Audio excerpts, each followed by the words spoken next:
Salut tout le monde! J'espère que vous allez bien. Moi, de mon côté, je passe une excellente journée. J'ai eu une méchante journée productive. Depuis ce matin que je travaille, je me suis levé à 6 heures. Je suis allé marcher avec mon garçon. Par la suite, je suis revenu, j'ai fait leur lunch, je les ai envoyés à l'école. Et puis, j'ai travaillé toute l'avant-midi, aller jusqu'à 3 heures. Dans plusieurs dossiers, j'ai avancé mon projet Beau Semblant, tout ça. Sauf que justement, quand est arrivé 3 heures, je me suis aperçu que j'étais fatigué. À ce moment-là, ça a fait « j'ai besoin d'aller dehors ». Mais mon côté rationnel lui a fait « hey, t'as des dossiers à faire, t'as pas fini, il faut que tu continues ». Normalement, avant, là, j'aurais écouté mon côté tête plutôt que mon côté cœur. Puis j'aurais continué.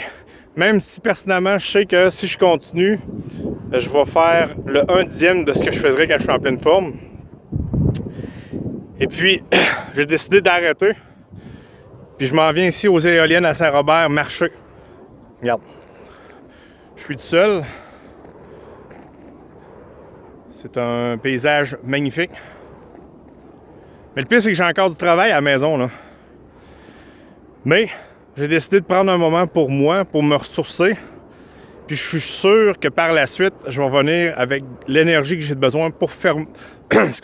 pour terminer ma journée. C'est la chance que j'ai d'être à mon compte. Cette fin de semaine, j'ai travaillé pour une belle gang dans le coin de Irlande. Et puis aujourd'hui, j'ai travaillé toute l'avant-midi comme je l'ai dit. Puis là, j'ai décidé de moi arrêter mon travail pour venir ici à Saint-Robert alors que c'est à une demi-heure de chez nous. Moi, je demeure à Saint-Théophile pour ceux qui ne le savent pas. Et puis, je le sais déjà qu'il y en a qui doivent se dire « mais il est fou, ça va pas bien ».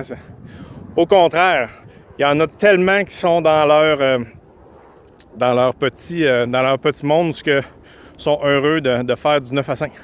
C'est correct, je respecte ça. Moi, personnellement, je l'ai vécu. Je l'ai fait pendant des années. Je peux vous dire en affaire, j'étais malheureux, mais j'essayais de me convaincre que j'étais heureux parce que ça me donnait un bon salaire garanti à chaque semaine. Sauf que je ramenais mes problèmes à la maison, je me suis séparé, tout ça. Sauf que j'ai décidé de regarder de l'avant puis de prendre ce qui était au départ des échecs comme des choses pour me permettre d'avancer. Fait que vous autres aussi, je vous souhaite d'avoir la chance de vous réveiller d'une certaine façon pour vivre pour vous autres. Puis ça fait pas si longtemps que ça que je pensais vivre pour moi, puis je le faisais pas. Je vivais pour les autres. Puis je pensais que de vivre pour moi, c'était d'être égoïste, puis que j'allais pas pouvoir avoir du temps pour les autres. Sauf que depuis que je vis pour moi, j'ai 2 fois plus de temps pour les autres parce que j'ai de l'énergie, puis je suis pas tout le temps à chialer après tout le monde en me disant « j'ai pas le temps, ça me tente pas, je veux pas faire ça ». Fait que pensez à vous autres, prenez du temps, que ce soit pour aller dehors, que ce soit pour bien manger, ces choses-là. Puis veux pas, petit à petit, même si vous ne voyez pas des résultats tout de suite, petit à petit, c'est sûr et certain que ça va être bénéfique. Aussi, j'étais un gars qui, oui, est en affaires, mais qui passait beaucoup de temps aussi à gosser sur Internet pour rien, voir les publications des autres, parce que je me disais que par affaire, c'était bien de savoir ce qui se passe alentour. Sauf que dans ma journée, si je mets ça au bout à bout, c'est peut-être 1 heure que je perds. Puis dans ces commentaires-là, ce que les autres font, moi, de 1, je fais rien. Puis de 2, ce que ça fait, c'est que je voyais aussi beaucoup de commentaires négatifs des autres. Puis qu'on se le cache ou non, qu'on ne veuille pas le voir, les commentaires négatifs des autres, les publications négatives des autres, ce que ça apporte, c'est que ça apporte du négatif dans notre vie, c'est qu'on absorbe le négatif. Même si on dit que non, qu'on est détaché, c'est pas vrai. Parce que depuis que j'ai enlevé les notifications inutiles, que le temps que je passe, regarde, tu ne cacheras pas comme tout le monde, mettons que le temps que j'allais aux toilettes, ben, 3 minutes qu'on est sur la bolle, au lieu de jouer à Clash ou des choses comme ça, je lis des choses de pensée positive, etc. Ce que ça fait, c'est que jour après jour, le matin, je me lève en me demandant qu'est-ce que je souhaiterais dans ma journée. Puis si jamais je ne l'atteins pas, je me taperai pas sur la tête.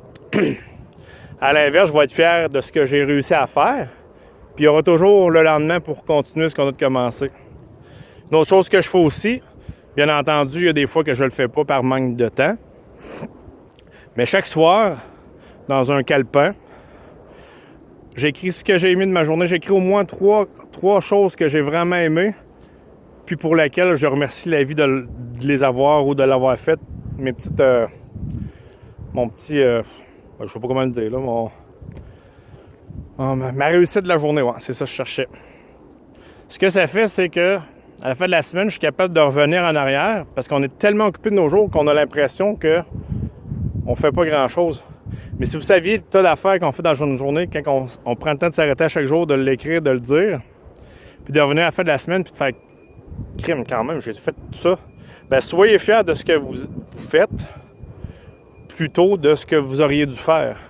Parce que quand vous êtes fiers de ce que vous faites, même si vous n'avez pas fait ce que vous voulez au complet, bien, ça vous apporte du positif. Contrairement à si, à chaque soir, avant de vous coucher, vous faites comme « Maudit, j'aurais voulu faire ça », ce que ça fait, c'est que vous vous endormez avec une pensée négative.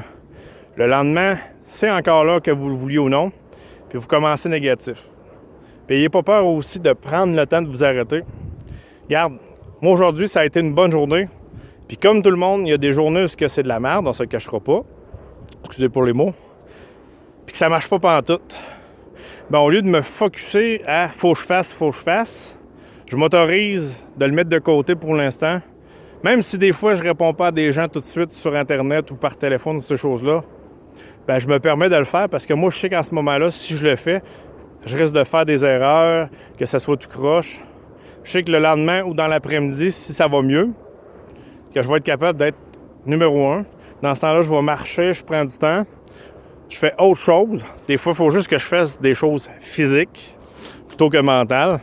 Parce que moi, personnellement, d'être en arrière d'un ordinateur du matin au soir, je ne suis pas capable. Il faut être capable de reconnaître aussi nos forces, nos faiblesses. Fait que c'est pas mal ça. Pour ceux qui se disent « ça va-tu? » Ça va très bien. Parce que vous allez me voir de plus en plus sur Internet. Parce que petit à petit, j'ai décidé de, comme je disais tantôt au début de vidéo, de prendre ce qui, pour certains, serait négatif. Je me suis séparé. Je suis même capable aujourd'hui de dire que j'ai même fait faillite suite à ma perte d'emploi en 2011, ces choses-là. Sauf que j'ai jamais abandonné. Il y a des jours que ça va pas bien. Parce que je finis par presque me définir de mes erreurs que j'ai eues. Sauf que c'est pas ça qui me définit. J'ai plein de qualités, il y a plein de choses que je fais aussi au quotidien. Je rencontre des gens magnifiques. À chaque jour, je les remercie, sincèrement. Puis faites-le. Même si au début, vous pensez que ça ne fonctionne pas, faites-le. Essayez-le, vous avez quoi à perdre.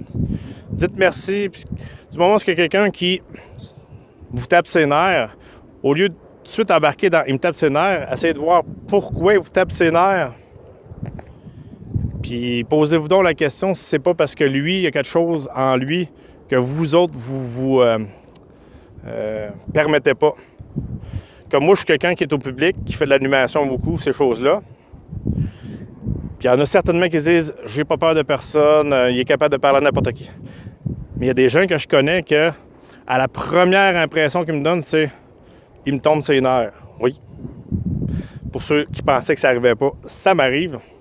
Sauf que je suis capable de faire « OK, là, pourquoi? » Souvent, des gens qui pourraient me tomber ses nerfs de quoi de même, c'est qu'ils ont beaucoup de confiance en eux.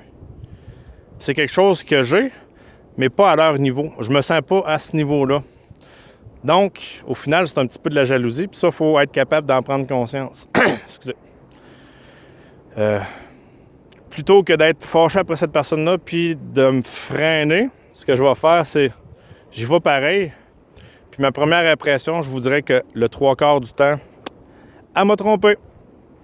Eh oui. Fait que si je m'aurais écouté à ce que mon cerveau, ma tête me disait de « il est de même, lui, va pas le voir », ben, je peux te dire une affaire qu'il y a bien des gens où j'aurais pas eu la chance de collaborer avec eux autres, puis j'aurais pas eu la chance de faire de belles découvertes. Fait qu'au quotidien, faites-le. Même si votre tête veut vous faire croire le contraire, essayez-le. Au pire, ça va être un non, ça va être ce que votre cerveau vous a dit au début. Mais si vous ne l'essayez pas, ben, en partant, vous êtes déjà perdant. Fait que prenez-le. Puis si dans une semaine, vous faites 10 nouvelles rencontres, si sur ces 10 nouvelles rencontres-là, il n'y en a seulement qu'un de positif, ben, vous partez déjà gagnant. Parce que si sur les 10 que vous pensez que c'était négatif en partant, il y en a un, ben, c'est une personne par semaine de plus qui va vous apporter quelque chose dans votre vie. Puis on s'entend que dans une année, il y a 52 semaines. Oh, j'ai failli vous échapper, excusez.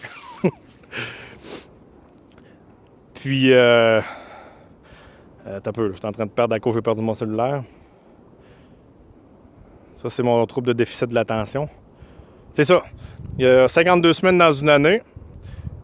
Si vous rencontrez juste une nouvelle personne par semaine qui vous apporte quelque chose de bien dans votre vie, qui vous apporte à un niveau supérieur, ben imaginez, dans une année, dans un 5 ans, à la fin de votre vie, combien est-ce que vous allez être une meilleure version. Fait que c'est pas mal ça. Merci. Moi, je m'en allais profiter des éoliennes plutôt que de faire une vidéo. Bye!